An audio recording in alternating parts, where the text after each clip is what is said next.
something to be thought about, the fact that most of the children in special education are little Black boys.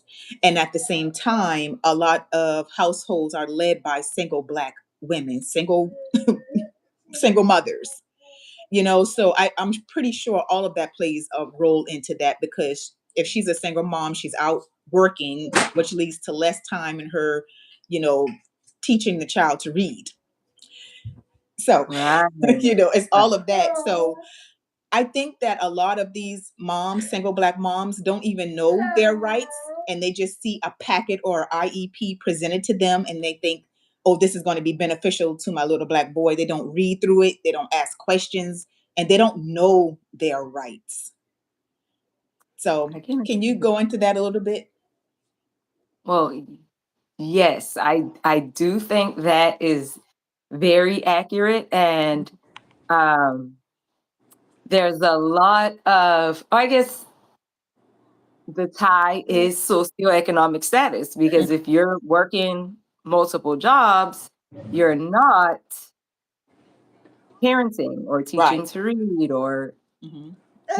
so that is definitely a factor.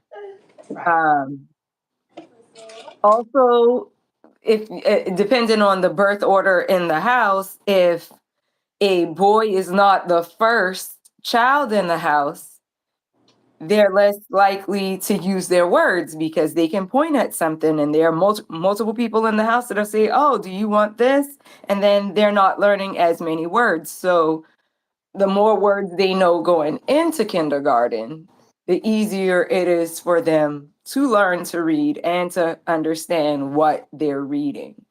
But it's very important for parents to, I guess my frustration as an educator is that when you sign these documents and agree, and maybe, that special education is appropriate for your child, there are advocates, there are people out there that is free to you, that could advocate on your child's behalf. So if you're not an expert in that area, it may be worth looking into getting one, because there is no cost for that. There are a lot of resources in many different communities of Hmm. people that support this.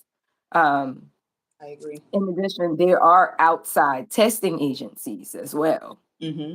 Hmm.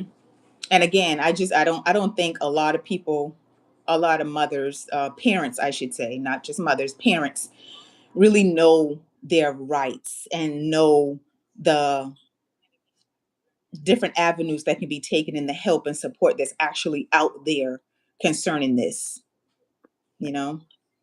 But so the next thing I came across is 83% of teachers are white females.